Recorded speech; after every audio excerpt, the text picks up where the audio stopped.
Hello, everyone, and welcome to the Human Behavior Podcast. This week, we are unmasking a landmark case from New York that challenges our views on policing, legislation, and the balance between security and civil liberties.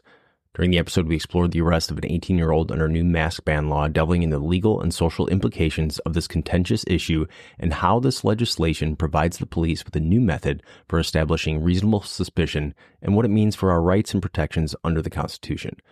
Our discussion dives into the intricate nuances of law enforcement discretion around mask wearing. We illustrate how behaviors like urban masking and social camouflage can influence police decisions and why clear guidelines are crucial to avoid arbitrary enforcement. By examining historical context and the modern-day application of mask laws, we shed light on the challenges officers face when navigating the fine line between letter of the law enforcement and the spirit of the law discretion. We also highlight the importance of contextual cues and the totality of the circumstances in making stops or arrests. Our conversation emphasizes the necessity of balancing public safety with personal freedoms and the critical role of intent in law enforcement decisions. From behavioral analysis to the emotional drivers behind legislation, this episode provides an engaging and thought-provoking discussion that challenges conventional wisdom and offers new insights into the intersection of law, safety, and individual rights. Thank you so much for tuning in. We hope you enjoyed the episode, and please check out our Patreon channel where we have a lot more content, as well as subscriber-only episodes of the show. If you enjoy the podcast, I'd kindly ask that you leave us a review, and more importantly, please share it with a friend.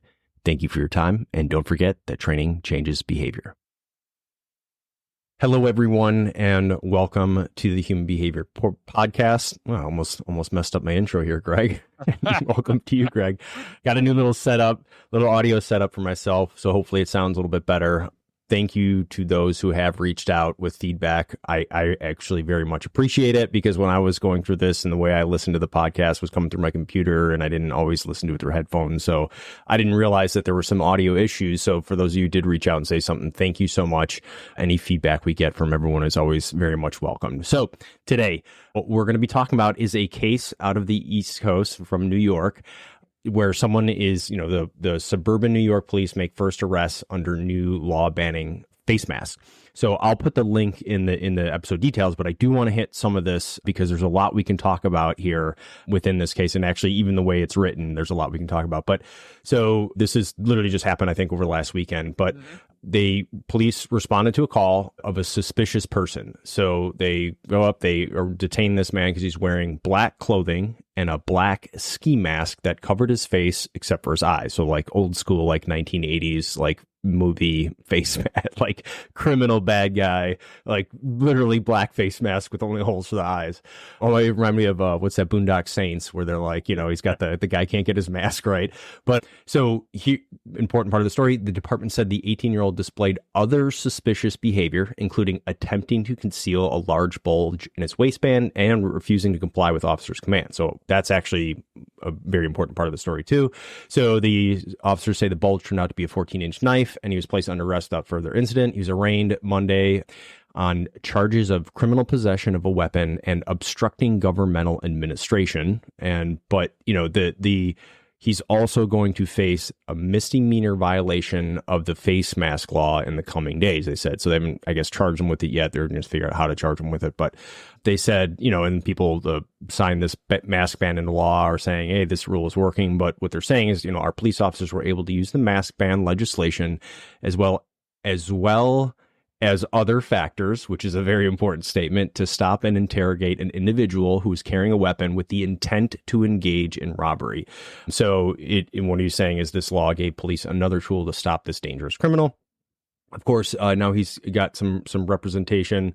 The police are saying, the law was, and administrators, the different elected officials are saying the law gives police, at the very least, reasonable suspicion to conduct a stop.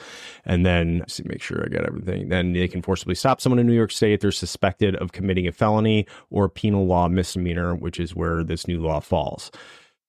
All important parts. And then, the legal aid societies representing this guy said there's no basis to believe that wearing a face mask was intended to conceal identity or criminal behavior. And if that was the basis of the stop, I believe there's basis to conclude the stop was unlawful. So this is kind of the big parts of the case. And there's a lot we can get into here, Greg.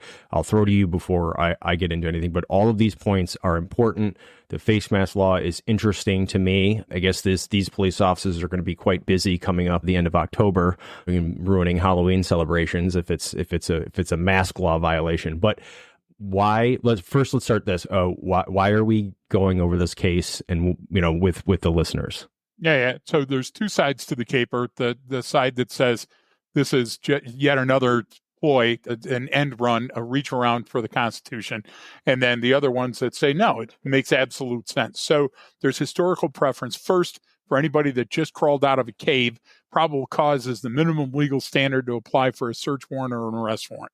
And probable cause means that based on what you're seeing, experiencing, or perceiving, that another random reasonable person observing those same factors would also believe that a crime has been committed, was going to be committed, or was in progress. So now that we know that, okay, you gave us facts on both sides, both arguments, but you said they had an RP, a reporting party, the coppers. They observed a person in the dark, wearing dark clothes in a high crime area that was waist aware.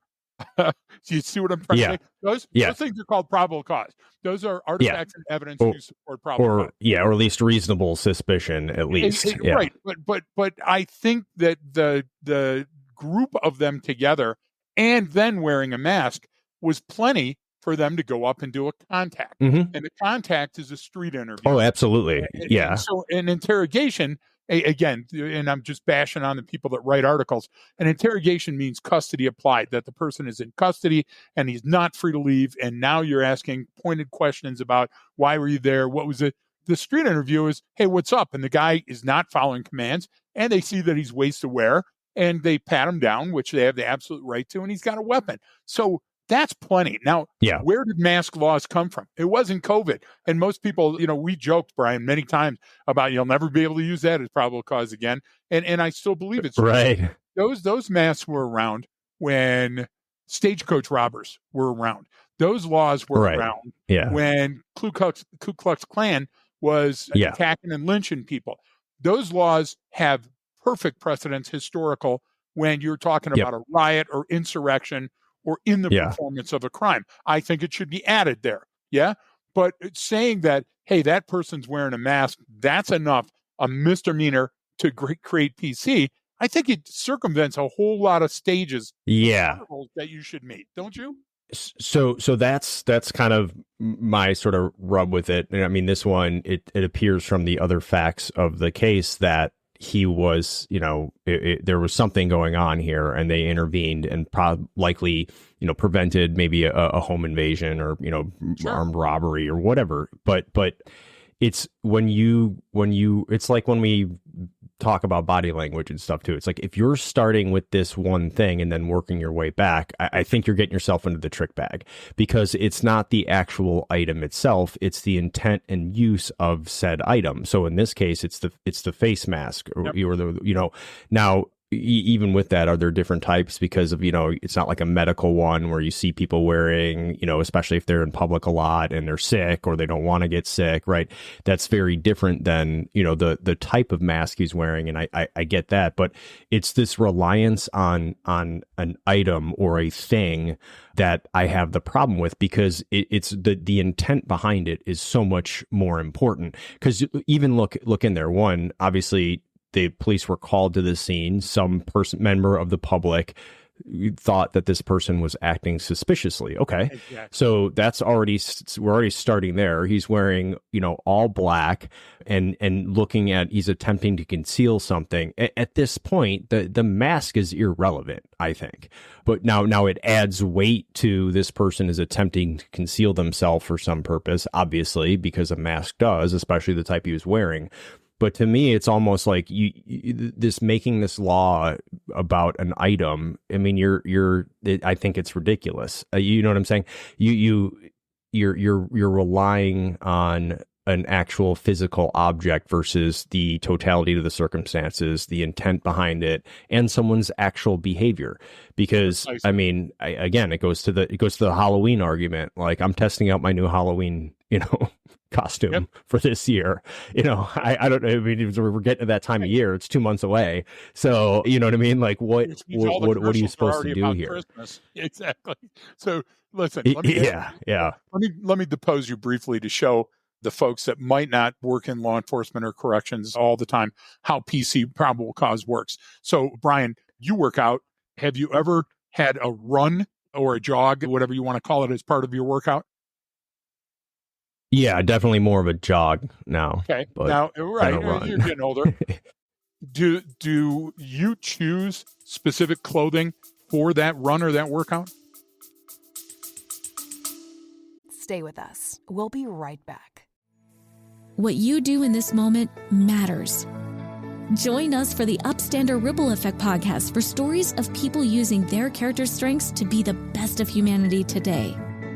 Hear from the son of Holocaust survivor Elie Wiesel, who reflects on his father's life and legacy. And from a Catholic nun who forged a friendship with the father of Anne Frank. Both will leave you inspired to start your own ripple of change. Download the Upstander Ripple Effect podcast today. Yes, knowing that you're going to be doing that movement, you're going to pick a certain type of short or shoes or whatever to make it more comfortable or more, to perform better, more optimally. And if you're going to be outside of the gym and perhaps crossing roads or streets, do you have any high visibility or reflective things on that clothing? I personally don't, but if I was doing it in a low light situation, I would. If only because Why? I'd be doing it during the day, because it's the safety issue. Like someone could just run right into you, especially early morning or late night times, like where people, it's less. You're not as easily seen. You're spot on, and that's exactly what an attorney would do with any person, and depose them on the stand and say it's reasonable to assume that if it's low light, you're going to wear something so you don't get hit by a car. You get what I'm trying to say? So here's how we establish probable cause. This person wasn't. Okay. And then when somebody says, hi, I'm a police officer, can you come over here and talk for a moment? Well, unless the person has a learning disability or can't hear you or some other reason, you see how that works? There's all those factors that you're talking about. It's like a recipe. It's like, okay, one person taught me a great thing about cooking a long time ago. Don't put all your spices in at the beginning, because certain spices wear out before the food's done. So that's why you can't put you can put salt at the beginning and pepper at the beginning. You often can use too much because it doesn't wear out. But there's many other spices that you have to put in just before you serve or at the halfway point, because if you don't, they'll get watered down and they're forgotten. So it's a waste of time. But if you take a look at the recipe for probable cause, it's all of those spices and when you put them in that make the difference. And so, the cops getting the call, that's huge. If it's on view or plain view or open view, completely different standard. And what were they suspicious about? Well, they're investigating crime. They're investigating maybe a person that's lost. Well, if a person's a criminal or they're lost, okay, there's a different reaction when you go up and first contact them. So I think here that there's a certain, like, Brian, you and I travel more than anybody that I know. And I'm always at the airport sitting with people wearing masks. And it is a medical mask. So if the guy was wearing a medical mask on that night, would they have excluded him? Do you see what I'm trying to say? Even the term mask is so vague to me. Here's why we're discussing this and why this is important, right? Because when we talk about conducting predictive analysis and intervening sooner and preventing something from happening, obviously, especially in a situation like this, there's some legal issues with that. And this stuff is always going back and forth.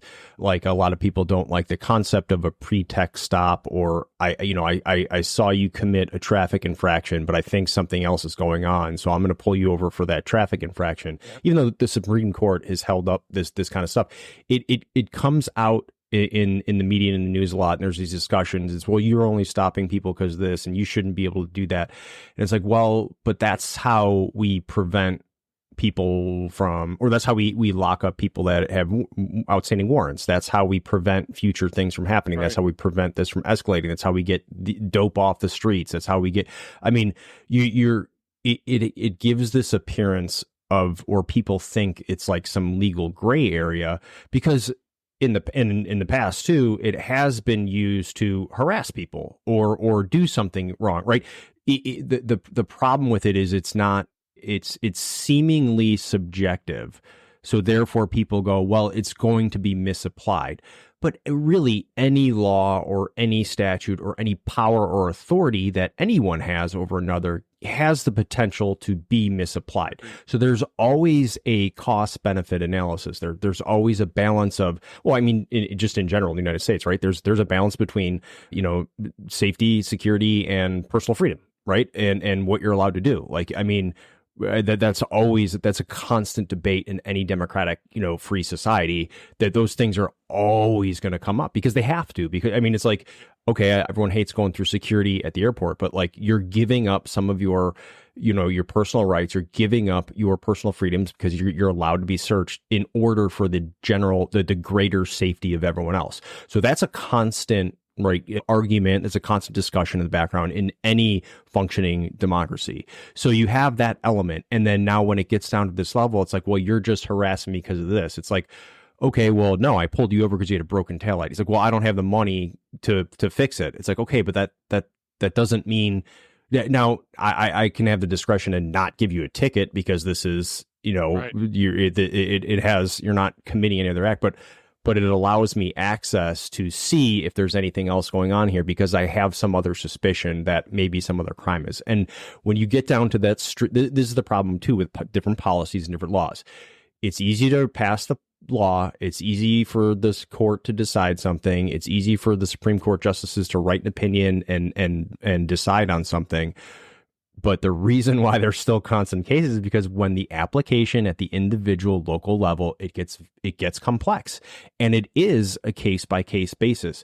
And this case was immediately interesting to me when you sent it because of that, because it's like, oh, we made a law against the mask, and it becomes about the mask. It's like, well, even just look at what they said and look at the initial reports and look at how the report was written. Like the mask is sort of at the end. It's like the bookend. It's a nice. Oh, and by the way, cherry on top. Yeah, I mean, it really is. It's the sprinkles on top of the cupcake. Like you already had everything, all the elements here, and it was this person was likely about to commit a crime, and so obviously you can't charge someone for a crime that they didn't commit, which is why you have these certain laws of what he was doing. I think it was the weapons charge because it was a concealed weapon, and then the other one was, what was it, like? I forget, but disruption or interference of governmental procedure, or something, which is such a general thing. I mean, like that's like it's like in the military, the UCMJ, when they go general article. It's like, wait, what are you charging me with? General article. It's like, but now this is the hard part, the prosecution, and it's almost like easier for the defense to say, hey, I was just walking down the street. There's nothing wrong with that. But this is a great case to show. It's like, no, it goes from some member of the community being curious with their environment all the way to, hey, I find this interesting. Hey, this is anomalous. Hey, this is, reasonable suspicion. This is probable cause. Wow, we got something. So that's why I like this case when you sent it to me. So it goes right from the beginning of everything all the way up that escalation to there was, now we can charge this person with a crime, and right. All of the different, personal freedoms, civil liberties, government over, all that stuff is sort of like in here in this case, which is why I loved it when you sent it. So I think there's a lot we can get into with this. So like what else are the sort of big elements here that we want people to know about?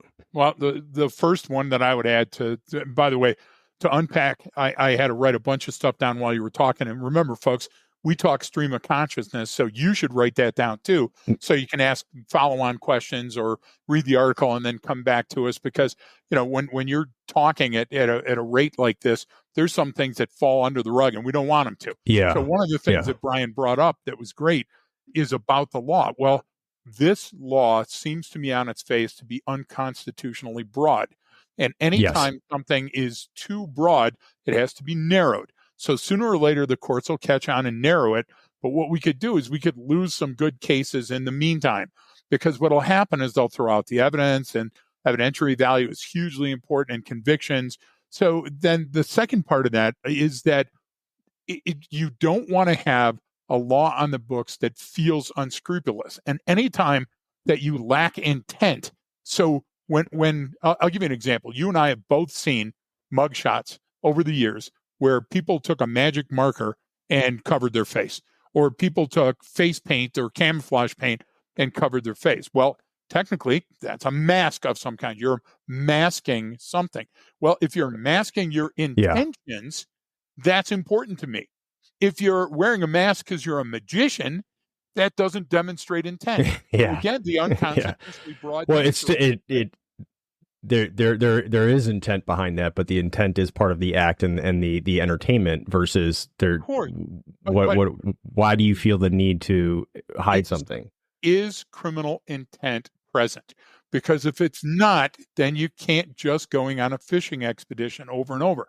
And remember, and I love New York, and I've got no problem with coppers. And people go, why are you bashing cops? I'm not. I'm bashing bad laws and bad cops. And these aren't bad cops. They're doing what they were told to do. But remember, there was a time when we were doing broken windows, and broken windows were great because we found people that were jumping turnstiles. New York said, look, if you fix a broken window, you're going to fix the problem. If you clean up graffiti, if you mow a lawn, you're going to move off the ne'er-do-wells because they're not going to want to operate in that AO anymore. And folks read it. It's a great study, and it did do a lot of good. It's a whole policy, But the problem was it did some bad too. So, I get jumping turnstile because a person doesn't follow rules, and that means they don't follow rules in other places, and they don't pay for their tickets, and they don't show up for court. But just recently, a few days ago, the Denver PD came down and Governor Polis in Colorado and some other people piled on and said, we're no longer going to stop people for small vehicle infractions. Okay, so is speeding a small one? Is a taillight out? Is a headlight out? And now if you're talking about a safety violation and that person pops a curb and kills my kid, how are you going to handle the lawsuit that comes from that? And you brought up, again, we go backwards a little bit. You brought up that people that don't take care of their car sometimes are shit people that also have warrants. Now, there's the other half of the street, like you and I, that don't make enough money sometimes to go in immediately and, get that alternator updated so the lights were dim. My battery's out and stuff. And you know what? Cops are given discretion on that letter of the law, spirit of the law, where they can give you a maintenance violation and you get so much time to fix it so you don't have to pay a fine. Or they can give you a courtesy warning, which means, hey, get that fixed. You can't drive on the street without it. See, so the law is like that wonderful boat on the ocean where it's rocking and it's taking the waves. They anticipated these things are going to happen, and there's precedent. So on the mask, if you could show me that it's a higher likelihood that during post-COVID America, a mask is going to lead to some person committing a crime or being involved in insurrection, I think it's the opposite. I think if you show up for a riot and you're wearing a mask, it's an additional charge. I think if you commit a robbery and you were wearing a mask during a robbery, it's an additional charge, just like the weapons offense and all those other things. But I think as standalone PC, if that's the only thing you got, remember the photo that we showed in class about those people walking in a bank and they were all wearing masks? Yeah, with the masks, yeah. Okay, how many times a day has that happened between 2017 and now, right? So come on, you can't. Yeah. I just think my argument will and continues to be that it's unconstitutionally broad and it needs a left and right lateral limit and a limit of advance. And I think temporally, where it falls in the probable cause timeline is important. Okay, so let's say that you were driving down the street and it draws your attention to those people. Absent other factors, Brian, would you still have made that stop? If the only thing that you're making that stop on is the physical mask itself, then I think you got a shaky house anyway. I think you need more. Yeah, and this goes into a lot of some of the questions that we get from people, but a lot of stuff I see out on social media, especially with people talking about behavior or situational awareness or this. And it's like you're relying on this, what is an arbitrary standard or arbitrary observation because lacking any sort of contextual cues, like you can't just point to one thing. Or I mean, unless it's so obvious, right? Okay, the guy's putting the nose cone into the RPG. Yeah, it's like there's there's only one reason why you do that. Like, and so it doesn't need to be named. It doesn't need to be called something because it's so blatantly obvious. So anytime you point to stuff like this, it's like and part of the reason why I want to talk about this is why like we have our terms like Actually, a shout out to Todd Fox. He reached out with a question about something with me the other day, but they ended up spurring a great conversation about urban masking and social camouflage and why we give these things names. So like what he's doing is like urban masking, and that mask is used to literally, well, as urban masking to kind of try to hide, right, or not be seen or hide his identity, and maybe he has a story or a reason for social camouflage that he's using. But the idea is like we use those terms not to because they're broad and they can fit any context, meaning, you know, it fast forward to October 31st, all of these same observations, now there's like no weight to it. They're completely from the call to what he's wearing to what he's doing. Like it's almost so a simple change of the date and the contextual part of it like would completely change the case. And so I think a lot of people don't really understand, and which is why we have these types of laws. It's because of lack of understanding of even what is meant by the totality of the circumstances and all of the observations. And that's what we focus on, right? It is all of those cues that are happening. What is the setting? What is the scene? And for this one too, it's like you can do a simple what if game. You know, I'm seeing this person. Well, what okay. A lot of times people, especially maybe it's the old, you know, angry guy down the street who thinks everyone's up to something. Let's say he's the one that calls in on this guy and sees him. Like, oh, he thinks everyone's doing something bad. It's like, okay, but what else could this person be doing? What other reason would there be to be dressed in all black with a mask on? That, like, what other purpose is there? And once you kind of look at it that way, it's like, okay, like people go down this, well, he could be up to anything. He could have that. It's like, no, that's so unlikely. What are the likely reasons giving today at this time, what this person is doing? What are the other likely things that it could be? And then it starts to narrow down sort of, well, wait a minute, there's not a lot of things that this person could be doing. There is no other reason to be here in this area. And everyone does the, well, you know, they could just be passing through. It's like, yeah, but humans don't do that. Everything you do is done for a reason. You have goal-oriented behavior and intent behind something. Like the only people who don't, it's like obviously severe or you know, some sort of mental health issue or you know, where, you know, you see like the schizophrenic person wandering down the street, bouncing off the walls and talking. So there's nothing there because there's nothing there. There is no intent behind anything. But that's so rare and it's so obvious when you see that. Whereas everyone else falls into this. So it's like 99% of people we're talking about here fall into this. You go and do something for a reason. So this is, again, you know, it's a great way to look at all of these, is not the item itself. And that's what kind of gets me about the way everyone talks about this stuff. It's like, well, they had a knife on them. It's like, okay, I have a pocket knife on me. What does that mean? Like, well, they had this. And then you just take these little one items and try to come up with a story behind it. It's like, no, come up with the story and then see how the items fit. Like look at what their story is and then go, okay, well, does this fit with what they're doing? Does this fit with how they're dressed and the reason to be here and the time of day and the items they have with them? That's when you see the incongruence. And it's like everyone sort of seemingly does it the opposite way. Does that kind of make sense, Greg? Yeah. So I love that you brought that up, because let's just do a quick run back to the likelihood scale. So historical perspective, how many times do I bring that up? So you are a copper in this area, and in the 13 years, 33 years, 3 months that you've worked in this area, you've never encountered a person with a mask committing a crime.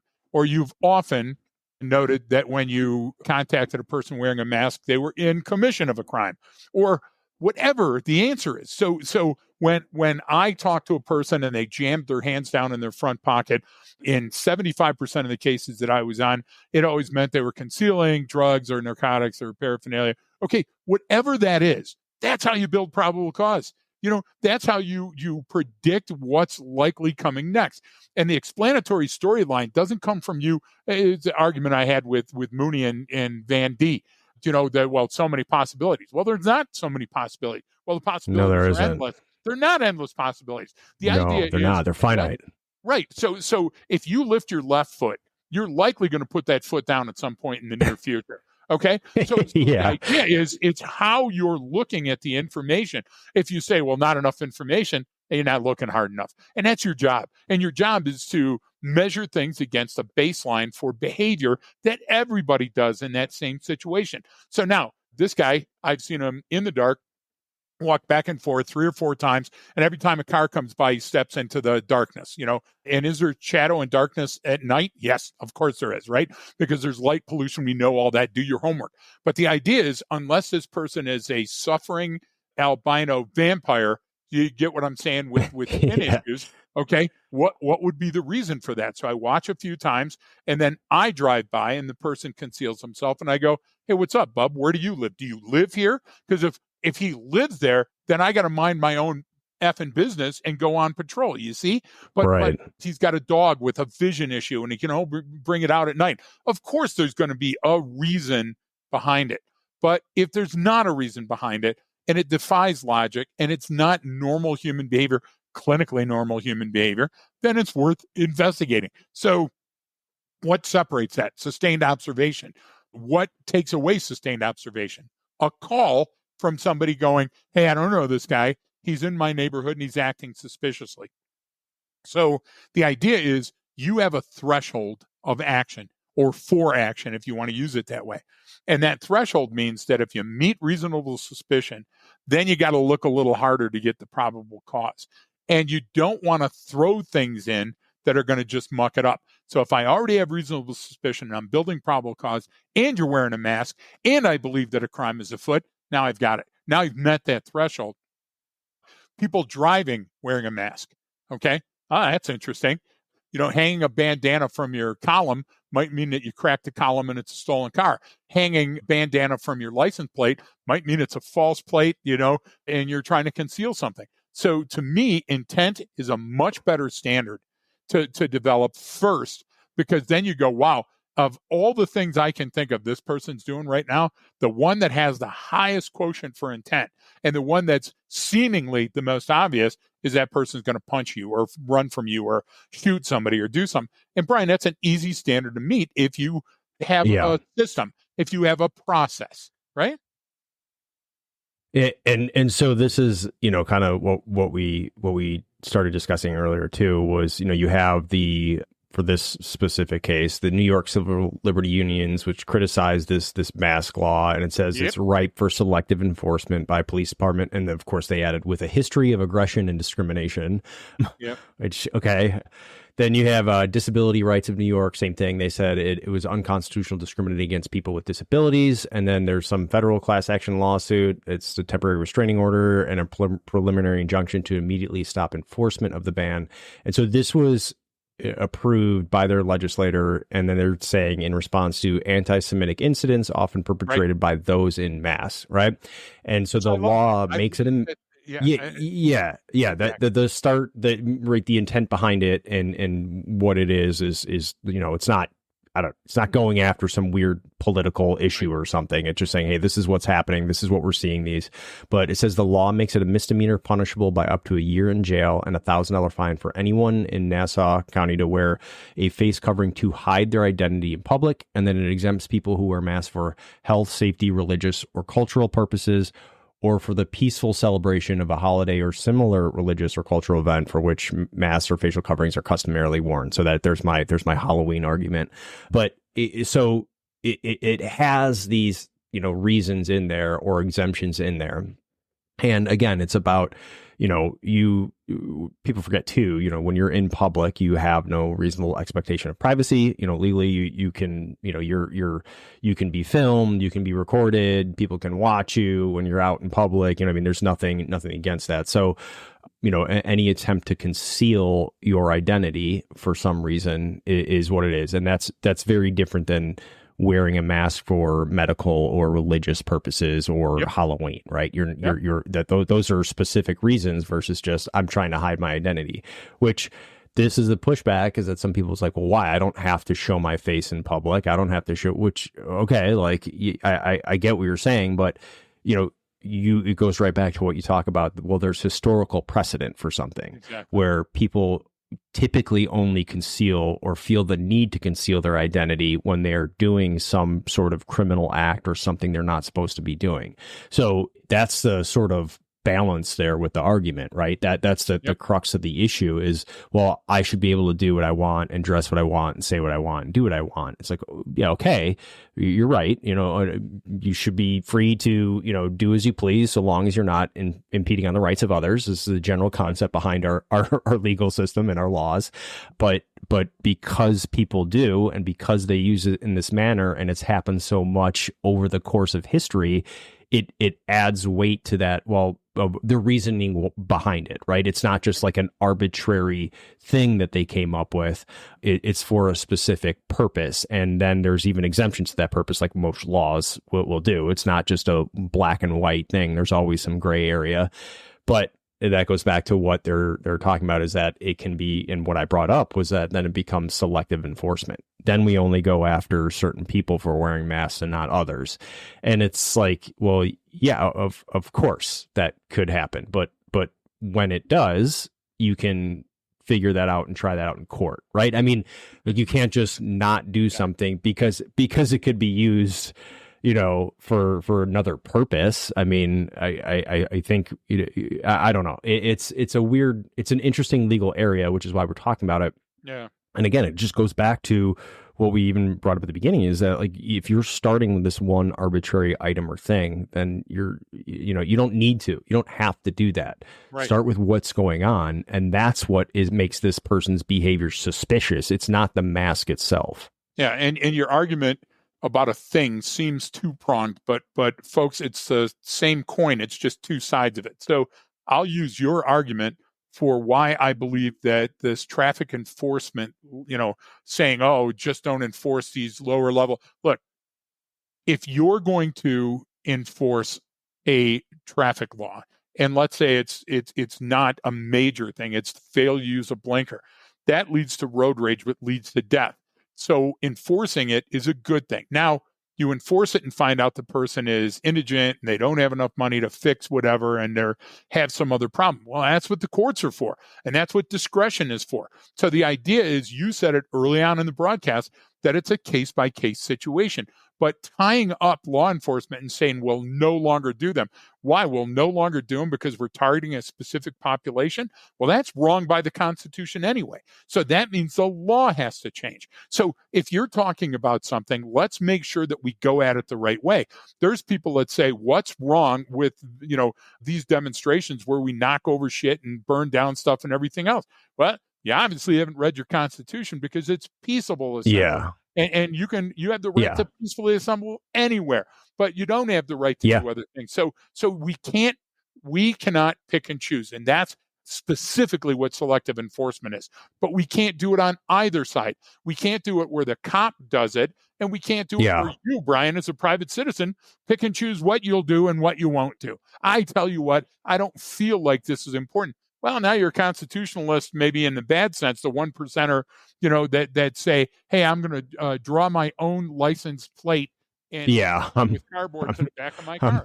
I'm a free traveling person, or whatever that nonsense is. Turn into a homicide, right? That turns into shooting. That turns into violence. So the idea is, for public order, there are certain laws that you need to enforce. And this is one that's a great thing if it's the icing on the cake, if it's the sprinkles, But I would take it to this. Look, atmospherics. We used to work on military installations every month. I mean, there wasn't a month that went by that we weren't working there. And sometimes when we went in, it was a holiday or a weekend. On a holiday or a weekend, there was no line, and you could pull right up to security, flash your ID, and go right on the base. Okay, that's called an atmospheric and a geographic. And those differences that were going on, those were very potent. They were obvious. So if I was testifying to that, I would say every other day that I went there, the line went around the block and we had to wait for hours. But on this specific day, there was no traffic. And that's what drew my attention to this situation. So whether it's the weather, or whether it's something that stuck out of the car, this was the only car on the road that had a 8-foot pole with a 20-foot banner flying behind the car and weaving in and out of traffic. Yeah. That's why you articulate those things, because baselines change dependent on things like weather, time of day, whether it's a holiday or not, which city limit you just crossed into.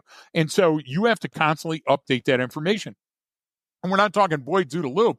We're talking that and again, a shout out to Bayes, that Bayesian thinking, that you have to constantly update the model of the reality that you're in. Because if you don't, Brian, it's not the same as it was 15 minutes ago, you know? So here's a simple case that if it's the first thing that draws your attention, I say it's wrong. And in this one, it's kind of defeating the argument because they got to call on suspicion. But that alone is probable cause. That alone is opening your door, because it's a high court misdemeanor. Yeah. To me, that's still sketchy.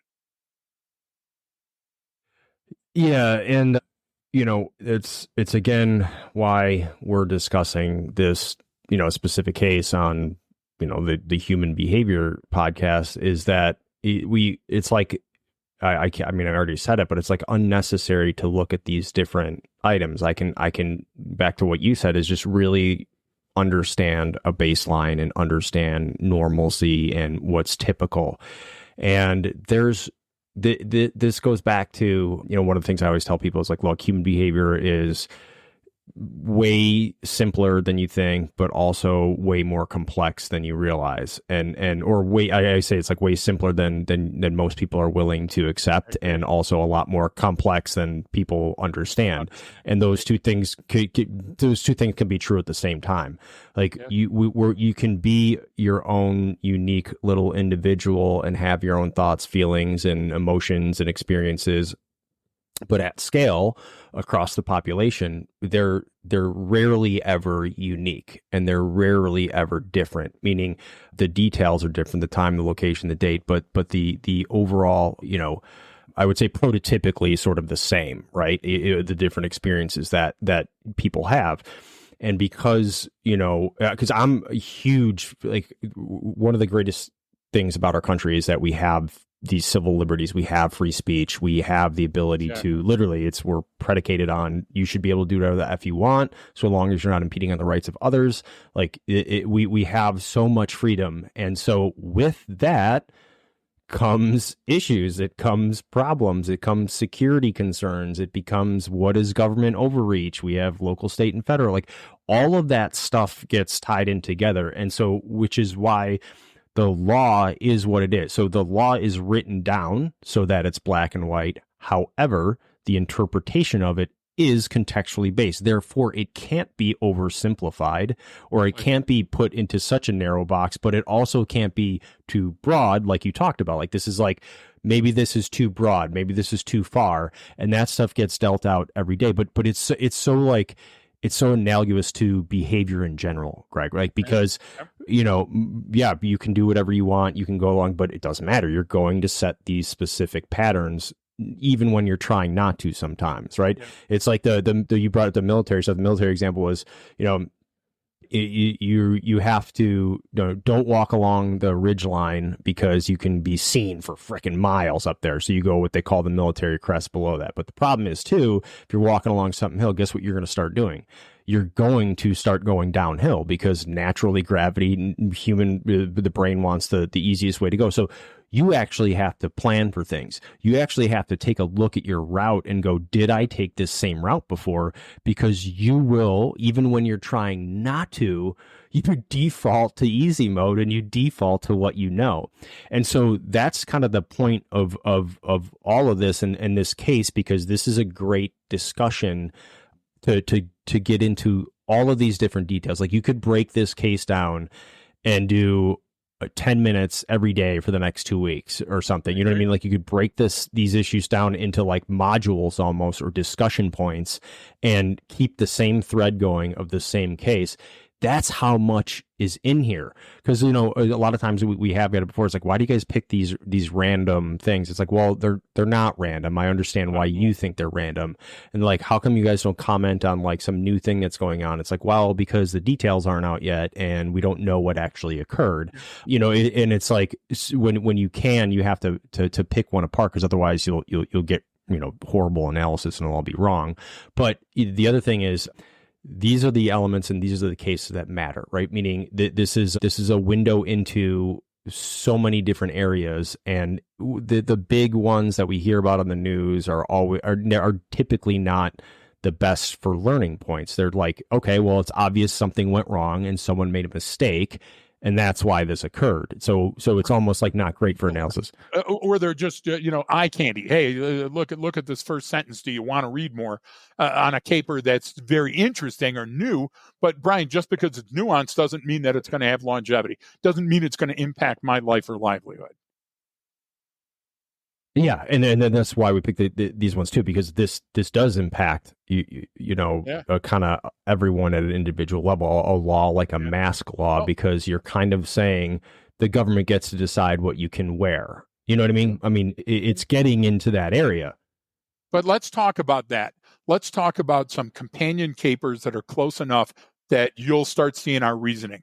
So recently, Colorado handed down, as a matter of fact, I'm holding it here in my hand. I don't want to show it for non-attribution, but the laws versus concealed carry, open carry, and carry in general of guns at polling places. So the law always has been that whether you're open carry or concealed, as long as you're licensed, you have no problem, go vote. But then some people came up with the idea that, listen, if you're open carrying at the polls, I might feel intimidated that you're trying to push me to vote one way or the other. And they don't allow people to, proselytize for their candidate there. So why would they allow you to have an open weapon? Well, then that it didn't impact the concealed carry, licensed carry people. And then somebody came up and said, well, wait a minute, if you got a gun, you're more likely to commit a crime. That's not true. And the problem is that there's a bunch of people that believe that. And the next thing you know, now it's nobody can carry a gun unless you're a uniformed officer. And by the way, if you are, don't show up at the poll, because you'll be, forcing that police state on me and changing the vote. What happens is all this ancillary horseshit is going after the law. And so every time you Frankensteinian bolt on something else to it, it becomes unconstitutionally broad or ridiculous when seen on its face on what they tried to accomplish. If you're trying to lower the level of violence at the polls, I understand. Is this the way to get there? If you're trying to lower the likelihood of somebody feeling intimidated, is this the way to get here? And let me show you just one more quick one. Brian and I, folks, were at a place where we were talking to some subject matter experts on certain things, and they were working certain demonstrations, and the demonstrations that they were working always became violent. And artifacts and evidence that they gave us in support was when they walked by a group, the group was talking about things like, you'll handle the emergency evacuation and emergency medical, you'll handle the comms with the cops, you'll handle the external comms with the vehicles. You'll handle medical. Yeah. And so you remember that caper. And at the same type of gathering, I remember picking up a flyer, and the flyer said, these things work as gas masks if they use tear gas. These things work against handcuffs. This is how you disassemble a barricade. Well, Brian, all of those things taken one at a time might not mean something. But if I start stacking them up and looking at my intent scale, my likelihood scale, now what am I looking at? So in this caper, I like that approach. I like having a process, and it fits the process.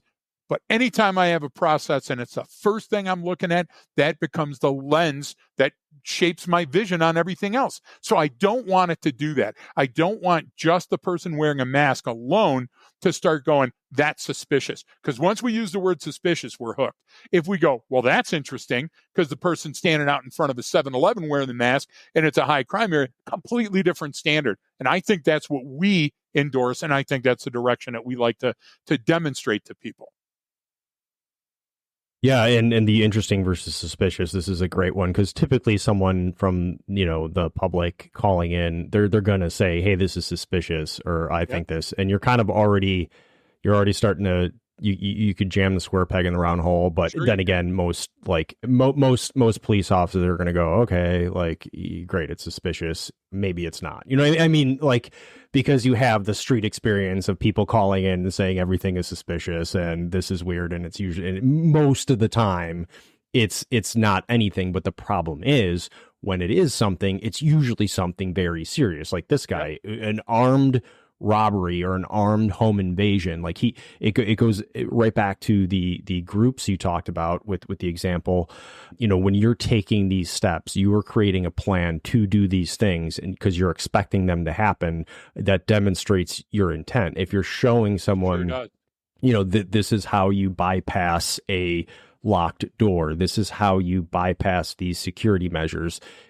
Why would you do that unless you were unless you planned on actually carrying that act out? Like, I mean, it's the protest example, because that was where I said, well, what should you expect to see? Well, someone showing up with like signs, maybe some bottles of water. They're going to be out there for a while, and some snacks and certain elements. Maybe they are going to bring, maybe they do think that, well, the police might come in and shoot tear gas at us, so we'll have these things on us to still be able to breathe or something. Like, those things kind of make sense. But when you show up and you're wearing like a certain type of clothing, or you have kit and weapons on, and you've got a gas mask on, and it's like, it's because that's my argument too with like the open carry stuff, and we've talked about it before, about the guy who showed up at the Atlanta airport with like a rifle, and it's like you're making us all fucking dumber. Like, well, what some of the shit I see people carrying, I'm like, what do you expect? What do you think is going to happen today? Because your loadout is more than I've carried in combat, and so it's like, what do you're planning for something else here. So these are all those demonstrations of intent that we're talking about, and but it's compared to what I should expect to see. It's not just drawn on what you're wearing, or what you're, the hat that you have on and the message on it necessarily, or what political affiliation you have. It's not any of that. It's the steps you took. It's the behavior you're exhibiting within a defined context. And so I don't know, like there's so much of these that I love discussing, because these are the good ones. Actually, this is the less known ones are usually the best ones.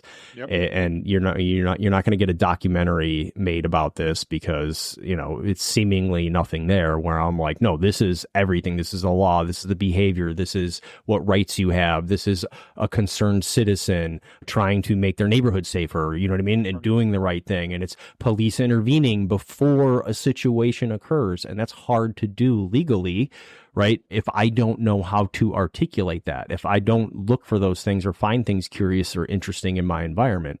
And so that's what it always starts with. And so, I appreciate these types of discussions, because I think they're so much more valuable than just picking apart some video of something where something happened, or talking about that high profile case and, what I think might have occurred. It's like, all right, man, like there's no value in those to me. You know what I'm saying? Yeah, I know. I absolutely agree. And I think that if anybody that routinely listens to Brian and I, the one thing that I hope we encourage you is what I like to call the Sean Clemens quotient. Sean, thankfully, workaholic, but he has time in the evenings to scour all types of news from all types of places. And then Brian and I are constantly going on the legal sites and the medical sites. And what happens is the confluence of Shelley, Brian, Sean, a couple other great folks that send us stuff. What happens is we've got this fodder, and then we go through them and we go, okay, which ones are hard? Which ones would be hard for a defense attorney or hard for a prosecutor? Which ones are ACLU going to jump on? Which ones are the Southern Poverty Law Center going to? And Brian, you're right. Those are the least popular ones. But you know what? For every citizen, those are the ones that butt right against our rights and are the most important. And when it's an opinion-based thing, like you see some states enact something, when it's something, and don't get me wrong on this one, where we're adding somebody's name to a law, sometimes what's happening is we're getting deep into the emotion and not deep into the science, not deep into the research. And that's why we have to scale some of these back. They come out with good intentions. There's no hiding the fact that somebody wearing a schmog and, advocating Hamas was wearing a face mask on a campus, and the cop goes, man, wouldn't it be great if I could go over and ask that person for their identification, right? You see, that's how these things start. And that's not a bad intent. They didn't have the intent to, hey, let's beat down this class or group of people. But what happens, Brian, is once that short end of the wedge is in something like this that's too broad and not constitutionally protected, then you're going to get those creeps. You're going to get those people, and they're going to follow that spiral, right? So our voice, hopefully, is making people think twice about it, going, wow, I never considered that. And we're not playing devil's advocate, because we're not against the cops and we're not against the rule of law and public order. What we're saying is, have you considered this? And this is just as important as that. And that's why I like them too. I like these capers. Yeah. Yeah, well, we got into a lot, so I'd love to get, any feedback from folks. You of course can and all of our Patreon members can reach out directly on there, and if anyone wants to check that out, we got all kinds of other information on there as well. But reach out to us. We have obviously the Human Behavior Podcast at gmail.com is how you can email us or reach out. But we'd love to get feedback, and actually, depending on what podcast player, there should be a little link in there, and it says send us a text message. It's a one-way kind of communication. We'll get it. We can't respond on there, but we can respond on air and record something. But we'd love to get feedback from folks on any of the stuff that we discuss, because it helps us make the message more clear and more cogent, in a sense, when we hear your perspective on it. So I always ask people to give us feedback. So I don't know, anything else to add on this one, Greg? Just briefly, man, LinkedIn folks, if you're on LinkedIn and you give us a thumbs up, or you give us a listen, or you give us a repost, those things are really hugely powerful on social media. Brian knows all the other. Yeah. I'm only on LinkedIn, but like, even if you hear of upcoming training, or, we're, posting somebody else's position for visibility because they're looking for a job, help a brother out. If you've got a chance, your brothers and sisters are on LinkedIn, give us a look. So I really appreciate the opportunity, and I'm looking forward to our Patreon. Yeah. All right. Thanks everyone so much for tuning in. And don't forget that training changes behavior.